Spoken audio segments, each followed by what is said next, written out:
এবং এই বেলডাঙ্গার মতো ঘটনা যাতে আর না হয় তার জন্য কড়া বার্তা, রাজ্যের আইন শৃঙ্খলা নিয়ন্ত্রণে কড়া বার্তা মুখ্যমন্ত্রী শুভেন্দু অধিকারী। তৃণমূলের আমলে ধুলিয়ান, শামশেরগঞ্জ, বেলডাঙ্গা, মোথাবাড়ি এখন হলে তার চেয়ে খারাপ কেউ হবে না বলে হুঁশিয়ারি মুখ্যমন্ত্রী শুভেন্দু অধিকারী। এই আইন শৃঙ্খলা মানে ওই ধুলিয়ান, শামশেরগঞ্জ, মোথাবাড়ি, বেলডাঙ্গা মডেলের কথা বলছেন সম্ভবত। এরা প্রথমে একটু ভাতটা টিপে হাঁড়িতে যেমন আমাদের মা দিদিরা রান্না করলে দেখে না সিদ্ধ হয়েছে কিনা, একটু দেখেছিল আসানসোলে একটা ফাঁড়িতে হামলা করে আর পার্ক সার্কাসে কিছু পুলিশকে ঢিল মেরে। আমার মনে হয় তারপর থেকে আর কিছু দেখতে পাচ্ছেন না আপনারা, না পাবেনও না, বিশ্বাস রাখুন। আর যদি করে আমার থেকে কোনো খারাপ মুখ্যমন্ত্রী ওরা দেখতে পাবে। মুর্শিদাবাদের বেলডাঙ্গা সেই অশান্তি মামলায় এনআইএ এর তদন্ত এবার গতি পাচ্ছে, কারণ তদন্তে এনআইএ কে খোলা হাত রাজ্যের বিজেপি সরকারের। এর আগে তৃণমূল আমলে তৃণমূল সরকার এনআইএ তদন্তে আপত্তি জানিয়ে দুটি আবেদন করেছিল, কিন্তু পালাবদলের পর এবার রাজ্যে বিজেপি সরকার দুটি আবেদনই প্রত্যাহার করে বিজেপি সরকার। তৃণমূল জামানায় এনআইএ তদন্তে আপত্তি জানিয়ে আবেদন ছিল এবং শুভেন্দুর করা মামলায় আগেই তদন্তে ছিল এনআইএ, এবং এনআইএ তদন্তে সুপ্রিম কোর্টও হস্তক্ষেপ করেনি। বেলডাঙ্গা মামলায় ইউএপিএ কিনা বিবেচনা প্রধান বিচারপতির বেঞ্চে। এবং আগের সরকারের আমলে এনআইএ তদন্তে খোলা হাত না থাকায় কি অসুবিধা হতো, আমার সহকর্মী অর্ণবের সঙ্গে কথা বলেছিলাম আমরা। মুর্শিদাবাদের বেলডাঙ্গায় জাতীয় সড়ক পুড়ছে, সেখানে দাঁড়িয়ে একাধিক গাড়ি, জাতীয় সড়ক অবরুদ্ধ, মানুষের দুর্ভোগ হয়রানি চরমে। সাংবাদিক পৌঁছলেন খবর করতে, আর সেই সাংবাদিকদের রাস্তায় ফেলে পেটালো কিছু উন্মত্ত জনতা প্রতিবাদের নামে। সেই ঘটনায় কোথাও বা কারা গুজব রটালো, কী কারণে রটানো হলো, দেশের বিরুদ্ধে কোনো ষড়যন্ত্রের চেষ্টা, এই নিয়ে তৎকালীন বিরোধী দলনেতা শুভেন্দু অধিকারী করলেন কলকাতা হাইকোর্টে জনস্বার্থ মামলা। সেই মামলার প্রেক্ষিতে কলকাতা হাইকোর্টের প্রধান বিচারপতি ডিভিশন বেঞ্চের নির্দেশে শুরু হলো এনআইএ তদন্ত।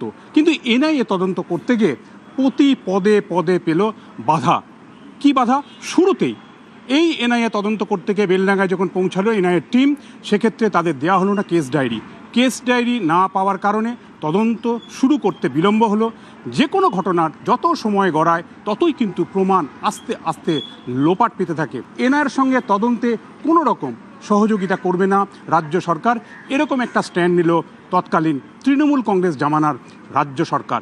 শুধু তাই নয়, এনআইএকে কাজ যাতে করতে না দেওয়া হয়, এনআইএ যাতে কোর্টে আদালতে তাদের মুখ খুলতে না পারে, অভিযুক্তদের একাধিক দিন তাদের আদালতে প্লেসই করতে দেওয়া হলো না। শুধু তাই নয়, এই এনআইএ তদন্ত আইন বিরুদ্ধ, এই এনআইএ তদন্তে ইউপিএ ধারা লাগু হয় না।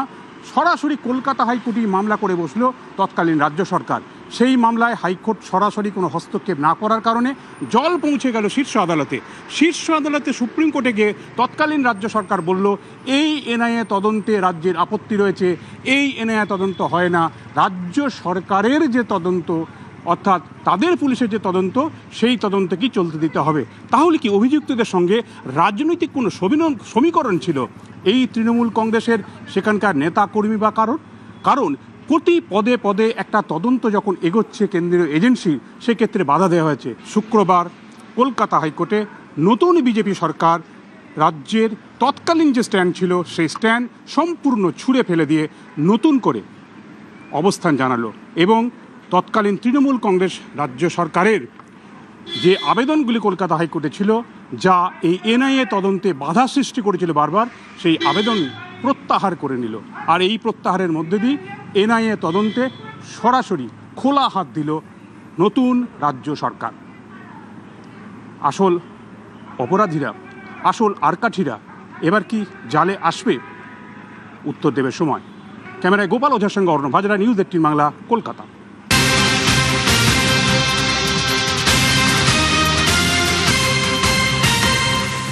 তবে এই বেলডাঙ্গা অশান্তি মামলা এবার এনআইএ তদন্তে গতি পাবে, তার কারণ এনআইএ কে খোলা হাত রাজ্যের বিজেপি সরকারের। তৃণমূল আমলে এনআইএ তদন্তে আপত্তি জানিয়ে দুটি আবেদন করেছিল তৎকালীন তৃণমূল সরকার। পালা বদলের পর বিজেপি সরকার দুটি আবেদনই প্রত্যাহার করে। শুভেন্দু অধিকারীর করা মামলায় আগেই তদন্তে ছিল এনআইএ, এবং এনআইএ তদন্তে সুপ্রিম কোর্টও হস্তক্ষেপ করেনি। বেলডাঙ্গা মামলায় ইউএপিএ কিনা তা বিবেচনা এবার প্রধান বিচারপতির বেঞ্চে।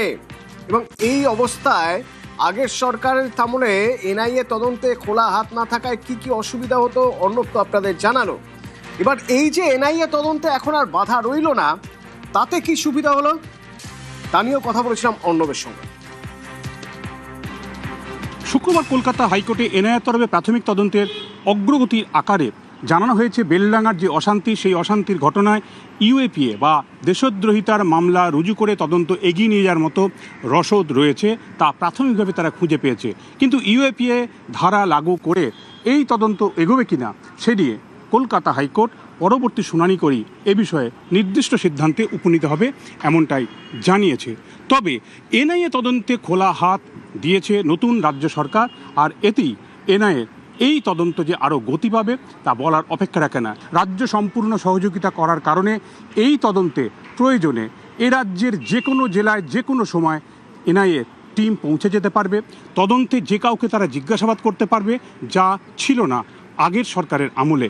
একই সঙ্গে বাংলাদেশের সঙ্গে এর কোনো কানেকশন রয়েছে কিনা, অর্থাৎ নাশকতার কোনো তত্ত্ব লুকিয়ে রয়েছে কিনা, সেই তদন্ত করার জন্য এই মুহূর্তে ডাবল ইঞ্জিন সরকারের যে পদক্ষেপ, তাও এনআইএর হাত অনেক বেশি খুলে দেবে বা গতি বাড়িয়ে দেবে তদন্তে, তা বলার অপেক্ষা রাখে না। 2026 সালের জানুয়ারি, ফেব্রুয়ারি, মার্চ মাসের পরে তদন্তে সহযোগিতা করত সেই সময় রাজ্য সরকারের পুলিশ, তাহলে এই তদন্তে জাল হয়তো এতদিন গুটিয়ে আনতে পারতো এনআইএ। কিন্তু বারবার রাজ্য সরকারের অসহযোগিতার কারণে তা সম্ভব হয়নি।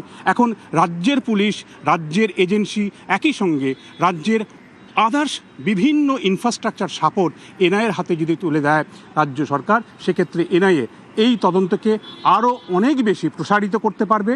এবং আদতে ঝাড়খণ্ডে পরিযায়ী শ্রমিকের মৃত্যুতে মুর্শিদাবাদ যে জ্বলে উঠেছিল, আগুন লেগেছিল রাস্তা জুড়ে, আগুনে পুড়েছিল জাতীয় সড়কে আগুনের কারণে অবরুদ্ধ হয়েছিল একাধিক রাস্তা, এবং মানুষের যে দুর্ভোগ হয়রানি হয়েছিল, সেই ঘটনার তদন্তের জাল বা তদন্তের গভীরতায় এবার পৌঁছাতে পারবে এনআইএ। ক্যামেরায় গোপাল ওঝার সঙ্গে অর্ণব হাজরা, নিউজ 18 বাংলা, কলকাতা।